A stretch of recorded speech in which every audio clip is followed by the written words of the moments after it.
10th class के सभी students जो क्लास में बैठे हैं या फिर चैनल से जुड़े हैं, मैं सभी विद्यार्थियों को हार्दिक धन्यवाद देता हूं। और आज की क्लास में मैं केमिस्ट्री का एक टॉपिक लेकर के आ रहा हूं जिसे पीरियोडिक टेबल कहा जाता है। और ये पीरियोडिक टेबल जिसको हम लोग आवर्त सारणी बोलते हैं, और ये सारणी केमिस्ट्री के लिए एक ऐसी इंपॉर्टेंट चीज होती है जिसे अगर स्टूडेंट अगर एक बार अगर सही ढंग से अगर समझ जाए तो समझिए कि आप केमिस्ट्री की आधा टॉपिक पर आपका पहुंच या जानकारी हो सकती है। तो देखिए, ऐसे 10th क्लास के जो आपका बुक है, उस बुक का जो सबसे लास्ट चैप्टर है जिसे हम लोग कहते हैं यानी क्लासिफिकेशन या पीरियोडिक क्लासिफिकेशन ऑफ एलिमेंट्स, यानी तत्वों का आवर्ती वर्गीकरण। तो तत्वों के आवर्ती वर्गीकरण का मतलब होता है कि तत्वों को यानी टोटल जो 118 वो तत्व है, तो तत्वों को ऐसा सजाया जाए कि एक निश्चित संख्या के बाद समान गुण वाले तत्व फिर दोबारा आ जाता है। जहां से गिनती करते हैं फिर एक निश्चित संख्या के बाद फिर वैसा ही गुण वाला तत्व आ जाता है। तो आवर्ती का मतलब होता है बार बार आना, जिसको आप लोग मतलब मैथ की भाषा में फ्रीक्वेंसी कहते हो, यानी बारंबारता कहते हैं। तो बारंबारता के मतलब बार बार आना, और बारंबारता का ही दूसरा नाम होता है आवर्त। आवर्त से बनता है आवर्ती, और आवर्ती का मतलब भी यही होता है कि बार बार आना, मतलब कि तत्वों की वैसी समूह या तत्वों की वैसी वर्गीकरण जिसमें एक निश्चित संख्या के बाद समान गुण वाले तत्वों की पुनरावृत्ति बार बार होती है। तो ऐसे वर्गीकरण का नाम आवर्ती वर्गीकरण होता है। फिर से एक बार से विद्यार्थी सुनेगा, कोई कहता कि तत्वों के आवर्ती वर्गीकरण का मतलब क्या होता है, तो उसको पहले समझाइए आवर्ती का मतलब, जिसको पीरियोडिक हम कर रहे हैं। तो आवर्ती का मतलब उसको समझाइए बार बार आना। अब कहता तत्वों का आवर्ती वर्गीकरण का मतलब क्या हुआ, तो बोलिएगा कि तत्वों की वर्गीकरण में बांटना, वर्गीकरण का मतलब बांटना। तो कहते हैं कि तत्वों की वैसी वर्गीकरण जिसके अंतर्गत एक निश्चित संख्या के बाद समान गुण वाले तत्वों की पुनरावृत्ति बार बार होती है। माने समान गुण वाला तत्व बार बार अगर आते हैं तो कहते हैं इसी को आवर्ती वर्गीकरण। बात समझिए सब लड़के। लेकिन आवर्ती वर्गीकरण यानी कहने का मतलब तत्वों की वर्गीकरण करने का काम कई सारे वैज्ञानिक ने किया। आवर्ती वर्गीकरण कोई एक दो ने किया, लेकिन तत्वों की वर्गीकरण करता कोई आदमी, तब तत्वों की वर्गीकरण के पीछे याद कीजिएगा नाम। जैसे सबसे पहले तुम्हारे केमिस्ट्री का फादर एंटोनी लावोजियर आए, और एंटोनी लावोजियर ने सबसे पहले तत्वों को दो भाग में बांटा, जिसको आपने आज के डेट में धातु और अधातु कहते हो। दूसरा वैज्ञानिक देखिए आया डुम्मा। कौन आया? डुम्मा। और डुम्मा ने भी क्या किया कि तत्वों को अलजेब्रिक विधि से माने बीजगणितीय विधि से उसको देखिए सजाने की कोशिश किया, लेकिन वो भी फेल कर गया। कारण क्या था यहाँ पर ही कि तत्वों को वर्गीकरण के पहले तत्वों के गुण के बारे में लोगों ने नहीं जाना कि तत्व का वर्गीकरण तो हम कर रहे हैं, लेकिन कौन से के आधार पर वर्गीकरण करें। तो देखिए, पूरी दुनिया के सारे वैज्ञानिक जब एक जगह बैठा और बैठने के बाद तत्व की एक ऐसी गुण का खोज करने लगा जो गुण कभी बदलता नहीं है। और ऐसी स्थिति में यही पता चला लोगों को कि तत्वों का जो गुण होता है वह हकीकत में उसके परमाणु भार पर निर्भर करता है। इसलिए जितना भी वैज्ञानिक आया तत्व के परमाणु भार के आधार पर ही बढ़ते हुए क्रम में सजाने की कोशिश किया। दूसरा वैज्ञानिक आया डुम्मा। तीसरा वैज्ञानिक देखिए आया डोवे रेनर। और डोवे रेनर ने भी आकर के तत्वों का वर्गीकरण किया, मैंने 3 तत्वों को लेकर के उन्हें समूह में बनाना शुरू कर दिया, इसलिए उनका नियम का नाम पड़ गया डोबे-रेनर का त्रिक नियम। जब डोबे-रेनर फेल कर दिया तब उसके बाद एक वैज्ञानिक आया न्यूलैंड्स। कौन है सुनते जाएगा? पहला तो आया एंटोनी लावोजियर, बाद में फेल कर गया। दूसरा वैज्ञानिक आया डोमा, वो भी फेल कर गया। तीसरा वैज्ञानिक आया डोबे-रेनर, वो भी फेल कर गया। चौथा वैज्ञानिक आया न्यूलैंड्स। और न्यूलैंड्स के दिमाग में एक अचानक बात आई कि आखिर लोक संगीत यानी हारमोनियम जब बजाता है तो उसमें देखा अष्टम स्वर आता है, जिसको आप लोग कहते हो सा रे ग म प ध नि सा। अब सा से शुरू किया, अब फिर सा आया, आगे भी सा, तब पीछे भी सा। अब न्यूलैंड्स के दिमाग में आया कि आखिर ये कैसे मंत्र बनाया गया कि आगे वाला स्वर अब पीछे वाला स्वर सेम हो जाता है। अब यही बात लेकर के न्यूलैंड्स का किया कि तत्वों को उनके परमाणु भार के बढ़ते हुए क्रम में सजाया। अब बढ़ते हुए क्रम में सजाने के बाद एक सारणी बनाया। वह सारणी में उन्होंने कहा कि अगर तत्वों को परमाणु भार के बढ़ते हुए क्रम में सजा दिया जाए तो जिस तत्व से गिनती किया जाता है उस तत्व के ठीक 8वां जो तत्व आता है वो समान गुण वाला आता है। जैसे कि उन्होंने बताया कि उस चूंकि देखिए जिस समय न्यूलैंड्स काम कर रहा था, तब जिस समय देखिए न्यूलैंड्स काम कर रहा था, तब न्यूलैंड्स ने देखिए उस समय इनके जमाने में देखा जाए न्यूलैंड्स का अष्टक नियम। कौन नियम होते हो? अष्टक नियम बोलता है। तो अष्टक नियम में देखिए इन्होंने अष्टक नाम काय कर लिया क्योंकि 8वां वर्ड बोला था। इन्होंने कहा कि देखिए सा रे, देखिए ग म, देखिए प ध आ नि सा। नहीं तो देखिए ऐसे हम लोग भी सोचते हैं कि देखा जाए आगे भी देखे सा, आप देखे पीछे भी आ गया सा।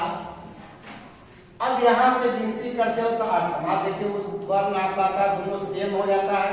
अब न्यूलैंड्स के दिमाग में यही आया कि अगर तत्वों के परमाणु भार के बढ़ते हुए क्रम में सजाया जाए, कौन क्रम में? बढ़ते हुए क्रम में, समझ बात को ना, और वही क्रम में सजाया जाए। तब जैसे कि हाइड्रोजन का आविष्कार हो गया था, इसके बाद देखा जाए लिथियम का खोज हुआ था, उस समय देखिए बेरिलियम का खोज हुआ था। आज हाइड्रोजन के बाद आता लिथियम, हीलियम, लेकिन उस समय हीलियम का आविष्कार नहीं हुआ था जिस समय न्यूलैंड्स काम कर रहा था। तो यहाँ बेरिलियम आ गया, फिर यहाँ बोरॉन आ गया, फिर यहाँ से देखा जाए नाइट्रोजन आ गया, ठीक है, बोरॉन आ गया। इसके बाद देखिए कार्बन आया, नाइट्रोजन आया, ऑक्सीजन आया, और उसके बाद देखा जाए फ्लोरीन आया। फ्लोरीन के बाद जो है आविष्कार हो गया देखा जाए सोडियम का हुआ, जो कि आज देखते हो फ्लोरीन के बाद नियोन आ जाता है। लेकिन उस समय पहले ही हमने बोल दिए कि जिसको हम लोग कहते हैं नोबेल गैस। क्या कहते हो? नोबेल गैस कहते हो। ये जो नोबेल गैस ये आज हम लोग कहते हैं, जिसको हम लोग उत्कृष्ट गैस कहते हो। कौन गैस कहते हैं? उत्कृष्ट गैस। तो ये उत्कृष्ट गैस के नाम से आज हम पुकार रहे हैं, लेकिन एक जमाना था कि इस गैस का नाम था अक्रिय गैस, या इसी को कहते थे हम लोग इनर्ट गैस, जिसमें तुम्हारा होता है हीलियम हो जाता है, हीलियम के बाद देखो नियोन होता है, आर्गन होता है, यहाँ से क्रिप्टन होता है, जेनॉन होता है और रेडॉन होता है। तो ये जो अक्रिय जो गैस देख रहे हो तो न्यूलैंड्स के समय में खोज नहीं हुआ था, इसलिए बेचारा न्यूलैंड्स जितने तत्व का आविष्कार हुआ था उसी तत्व को परमाणु भार के बढ़ते हुए क्रम में सजाया।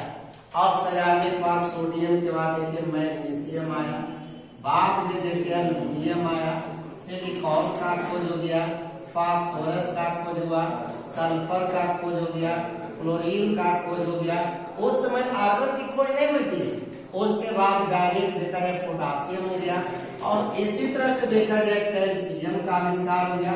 ऐसे तत्वों को सजाया आप लोगों को बताया कि तुम जहां से गिनती शुरू करते हो उसका ठीक 8वां जो तत्व आएगा वो एकदम सेम गुण वाला है। और हकीकत में भी हम लोग देखते हो कि यहाँ से गिनते हो कि 1 2 3 4 5 6 7 8। तो यहाँ नंबर 1 पर हाइड्रोजन और यहाँ नंबर 1 पर देखिए यहाँ 8वां पर फ्लोरीन। आज भी हकीकत देखा जाए कि हाइड्रोजन का यानी 40% गुण में फ्लोरीन से मिल जाता है। देखा जाए लिथियम से गिनती करते हो तो लिथियम से जब गिनती करोगे तो एक पीछा पीछा देखिए 8वां यहाँ पर है। 1 2 3 4 5 6 7 8। और आज भी हम देखते हैं कि हकीकत में लिथियम का 90% गुण होता है उस सोडियम से मिल जाता है। यहां से गिनती करते हो तो देखिए यहां से टैली कर जाता है, यहां से गिनती करते हैं तो यहां से टैली कर जाता है। नहीं, इसका मतलब होता है कि न्यूलैंड्स के जमाने में मात्र 33 तत्व का आविष्कार हुआ था। अब 33 तत्व का आविष्कार हुआ था इसलिए उतना ही तत्वों को लेकर के चला, परमाणु भार के बढ़ते हुए क्रम में सजाया। लेकिन ये नियम जो है मात्र कुछ तत्वों तक सीमित रहे। उसके बाद इनका भी नियम तब फेल कर गया जब एक बाद में जाकर निष्क्रिय गैस का आविष्कार हो गया। कारण की जानते हो कि जब निष्क्रिय गैस का आविष्कार हो गया तो हाइड्रोजन के बाद लगने हीलियम आ गया, यहाँ पर फ्लोरीन के लगने में नियोन का खोज हो गया। तब बताओ गिनती करोगे तो 1 2 3 4 5 6 7 8। तो सोचो कि ऑक्सीजन और यहाँ पर हाइड्रोजन, आप भी सोच के देखिए क्या हाइड्रोजन का गुण ऑक्सीजन से मिलेगा? ये हाइड्रोजन गैस बताओ जलने वाली गैस है, तो ये बताओ जलाने वाली गैस है कि नहीं है? एक मतलब कि इसका गुण बाद में इसे नहीं मिलने लगा, लास्ट में जरा नियम फेल गया। तो न्यूलैंड्स का अष्टक नियम जो नाम पर गया यही 8वां शब्द लेकर के नाम पर गया, लेकिन ये भी बेचारे जाकर के लास्ट में फेल कर गए।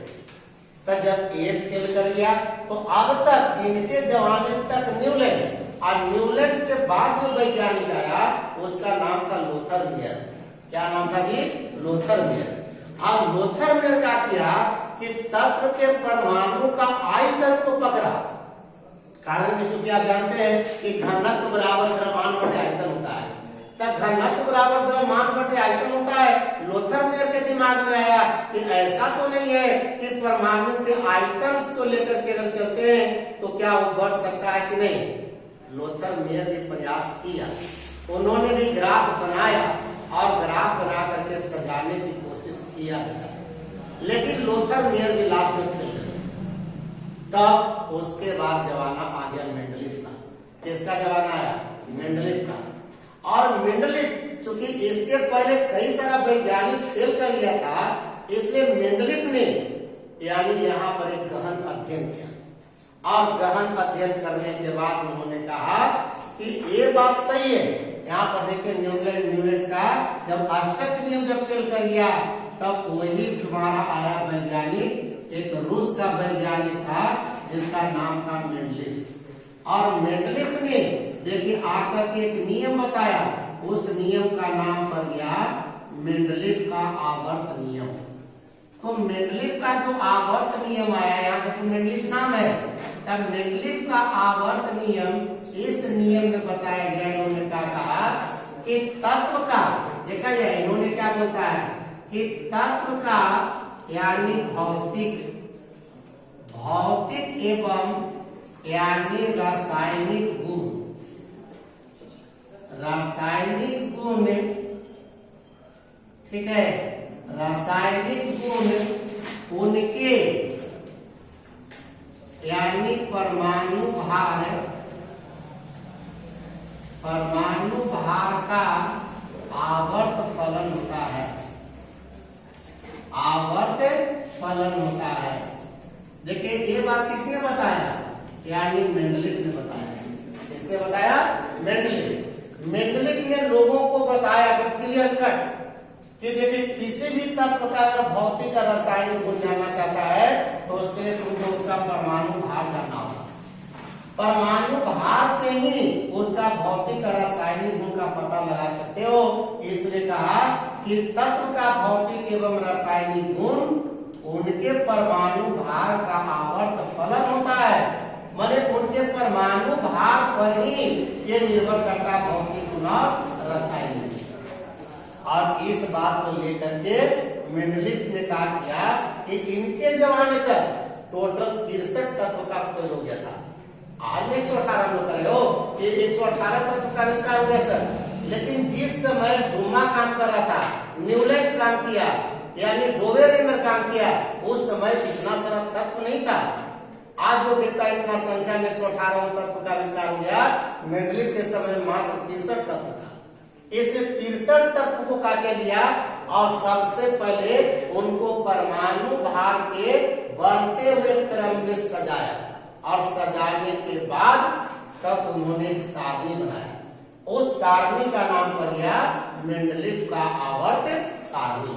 कौन सारणी पड़ गया ना? मेंडलीफ का आवर्त सारणी। तब मेंडलीफ का जो आवर्त सारणी बनाया गया, याद कीजिए संरचना। तो इस सारणी में देखा जाए, इन्होंने क्या किया कि तत्वों के कहा गया कि परमाणु भार के बढ़ते हुए क्रम में सजाया। कौन क्रम में सजाया?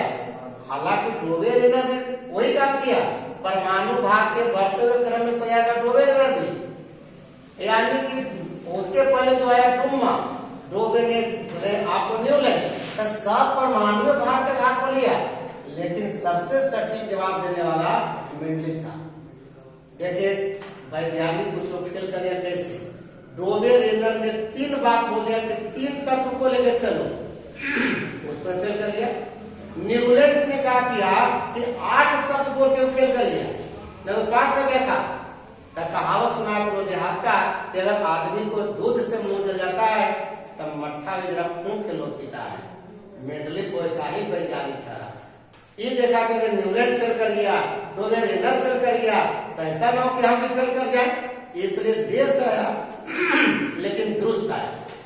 मतलब कहने का था कि इन्होंने तत्वों को परमाणु भार के बढ़ते हुए क्रम में सजाया, लेकिन ये नहीं बोला कि केमा तत्व में गुण समान मिलेगा। इन्होंने सीधे लोगों को बताया कि अगर तत्वों को परमाणु भार के बढ़ते हुए क्रम में सजाया जाए तो एक निश्चित संख्या के बाद समान गुण वाले तत्वों की पुनरावृत्ति होती है, मैंने दोबारा आएगा, लेकिन केमा तत्व आएगा ये मेंडलीफ नहीं बोला। कारण कि तो बोल के सब फेल कर गया था, इसलिए चलाक निकल गया।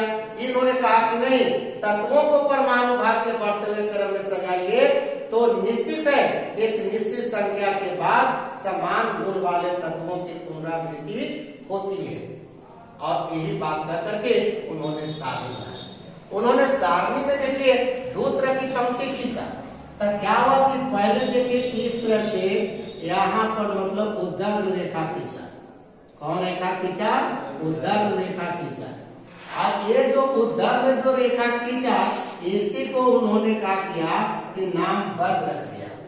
तो देखिए मेंडलीफ जब सारणी बनाया तो 1 2 3 4 5 6 7 अपने जमाने तक उस सातों को बनाया था, याद रखना सब लोग। इसलिए इनके कहोगे सारणी में जो ग्रुप नंबर रहा, ठीक है, जिसको ग्रुप नंबर कहते हैं, जिसको वर्ग संख्या कहते हो, तब वर्ग संख्या इन्होंने देखिए यानी बनाया, अपने बनाया था तब 7 को बनाया था, याद करिए। लेकिन आज मेंडलीफ की आवर्त सारणी देखोगे तो उसमें 8 को वर्ग मिलेगा। 8 की जगह पर देखता है आज वो वर्ग और बढ़ गया है, तो वो उनका शिष्य लोग का दिन था, याद करना। इन्होंने जो है ऐसे बनाया तो 8 को, लेकिन आज के डेट में साथ में देखो उनका तो 9 को वर्ग मिलेगा, तो एक वर्ग उनका चेला चुटरी बना दिया। जो बाद में जब निष्क्रिय गैस का खोज हुआ तो उनका शिष्यों ने कहा कि गुरु के नाम के आधार पर ही गुरु के सारणी में ही एक सारणी और ऐड कर दिया। इसलिए आज मेंडलीफ की आवर्त सारणी में आपको 9 को वर्ग मिलेगा, और साथ ही साथ जो पीरियड नंबर कहते हो तो ये पीरियड नंबर इन्होंने भी 7 को बनाया, जिसको कहते हैं आवर्त संख्या। कौन संख्या? आवर्त संख्या इन्होंने बनाया 7।